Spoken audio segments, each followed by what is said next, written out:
علمی محمد خضر ہے۔ آج ہم پیارے نبی صلی اللہ علیہ وآلہ وسلم کی صداقت اور امانت کی بارے میں ہم بات کریں گے۔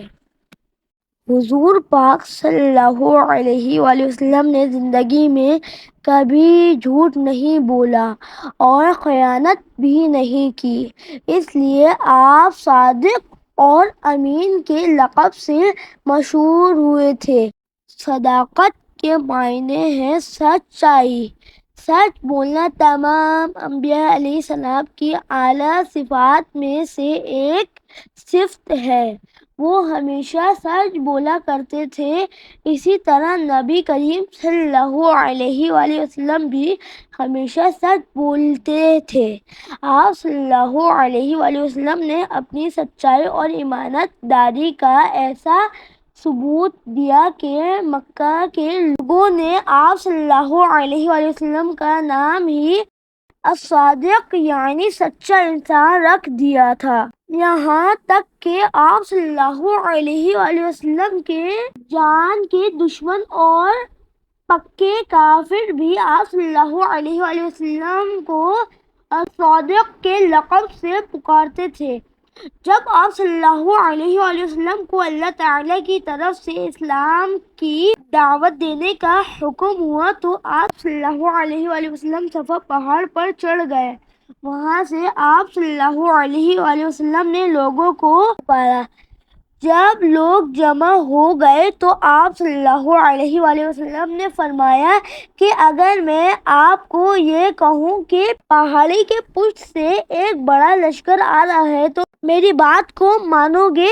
سب نے کہا ہاں کیوں نہیں، اس لیے کہ ہم نے آپ کو کبھی بھی جھوٹ بولتے نہیں دیکھا۔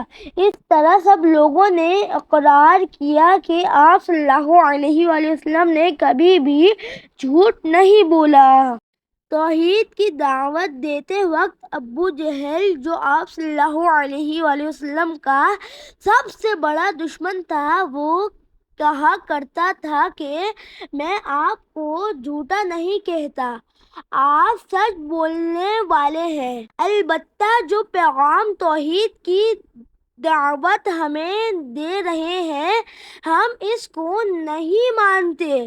مکہ کے دیگر مشرکین بھی یہی کہا کرتے تھے کہ ہم آپ کو جھوٹا نہیں کہتے، مگر جو پیغام آپ صلی اللہ علیہ وآلہ وسلم دے رہے ہیں ہم اس کو نہیں مانتے۔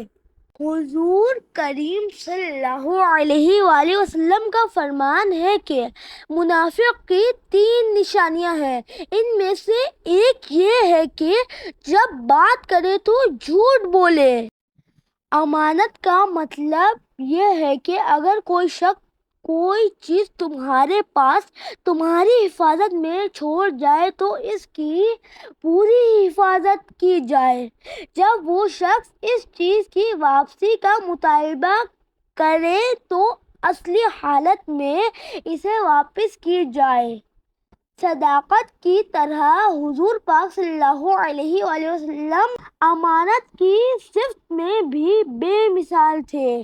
مشرکین مکہ اس کے باوجود کہ وہ آپ صلی اللہ علیہ وآلہ وسلم کی نبوت کا انکار کرتے تھے اور تبلیغ دین کے سلسلے میں آپ صلی اللہ علیہ وآلہ وسلم کے حد درجہ کے مخالف تھے، تب بھی آپ صلی اللہ علیہ وآلہ وسلم کو الامین کے لقب سے پکارتے تھے اور وہ آپ کے پاس اپنی امانتیں چھوڑ جاتے۔ جس رات کفار حضور اکرم صلی اللہ علیہ وآلہ وسلم کو شہید کرنے کے لیے آپ کے مکان کو گھیرے میں لیے ہوئے تھے، اس رات بھی آپ صلی اللہ علیہ وآلہ وسلم کو ان کی رکھی ہوئی امانتیں واپس کرنے کی فکر تھی۔ آپ صلی اللہ علیہ وآلہ وسلم نے حضرت علی رضی اللہ تعالیٰ عنہ کو مکہ والوں کی امانتیں دی اور فرمایا کہ تم رات کو میرے جانے کے بعد میرے بستر پر سونا، صبح لوگوں کو ان کی امانتیں واپس کر دینا۔ حضرت علی رضی اللہ تعالیٰ عنہ نے ایسا ہی کیا۔ اس طرح مکہ والوں کو ان کی امانتیں واپس مل گئیں۔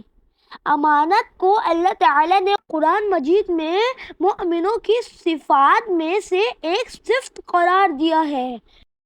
فرمایا مومن وہ ہے جو اپنی امانتوں اور اقراروں کو ملحوظ رکھتے ہیں۔ ہمارے پیارے نبی صلی اللہ علیہ وآلہ وسلم نے امانت کی اہمیت کو اجاگر کرتے ہوئے یہاں تک فرمایا کہ جس شخص میں امانت نہیں ہے وہ ایماندار نہیں۔ پیارے دوستو، صداقت و امانت حضور کریم صلی اللہ علیہ وآلہ وسلم کی اعلیٰ صفات میں سے دو صفتیں تھیں۔ آپ صلی اللہ علیہ وآلہ وسلم کی ذات میں ان دو صفات موجود ہونے کی وجہ سے آپ کے جانی دشمن مشرکین مکہ بھی آپ صلی اللہ علیہ وآلہ وسلم کی بڑی قدر اور عزت کرتے تھے۔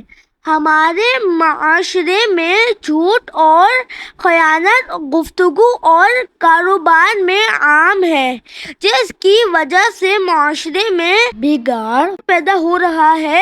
اس لیے ہمیں چاہیے کہ صداقت اور امانت جو کہ آپ صلی اللہ علیہ وآلہ وسلم کے اسوہ حسنہ میں سے ہے، ان پر عمل کریں تاکہ ہم معاشرے میں عزت اور سکون کی زندگی گزار سکیں اور ہماری آخرت بھی اچھی ہو اور اللہ تعالیٰ بھی راضی ہو جائیں۔